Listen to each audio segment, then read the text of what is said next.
super patient kayo. Pero ang technique nito guys,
what do you think guys? What comes to your mind with the word horse? Okay. It is a symbol of energy, power, victory, stamina for us. Okay? Symbols of victory daw guys, and energy. We have never seen a horse sitting because it never sits. Totoo yan, di ba? Halos ang mga horse ay nakatayo. It keeps on standing or running, di ba? Gaya niyan, nasa picture. Di ba? Tumatakbo sila. Hence, it represents the energy and power which keeps on flowing, an abundant source of energy. Oh. Then, this is the underlying principle of Feng Shui, horse, that makes them a symbol of power and thereby, what do you think guys? Symbol of success. Okay? Effective placement of horses Feng Shui, either in the form of photo, sculptures, keep at your home or office. Kahit ano daw picture ng horse o may sculpture, ilagay guys sa office, has a higher influence on your success in the various endeavor. Pwede ito ilagay guys sa office at saka sa house. Okay? Guys, nakikita ba ninyo ito? Nabibilang ba ninyo kung ilang horses yan? 8, di ba? Oh yeah. Sa Feng Shui, 8 horses symbol of courage and perseverance. Hang a painting of horses in the south of the living room. Sa south daw ng living room, guys. To capture the vital essence of fire element of the horse. Okay?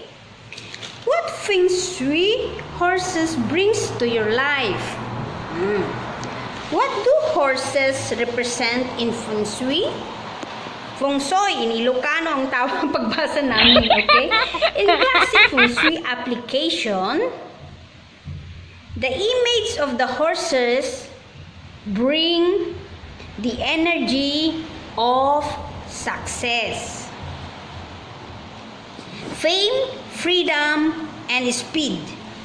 Other characteristics horses represent are prosperity, forward motion, growth, loyalty, and stamina. Okay guys, ganda diba guys? Kaya kuha na kayo ng horse para i-display sa inyong bahay. Ituloy natin guys. The specific depiction of horses as well as the number of horses shown also have symbolic significance. Okay?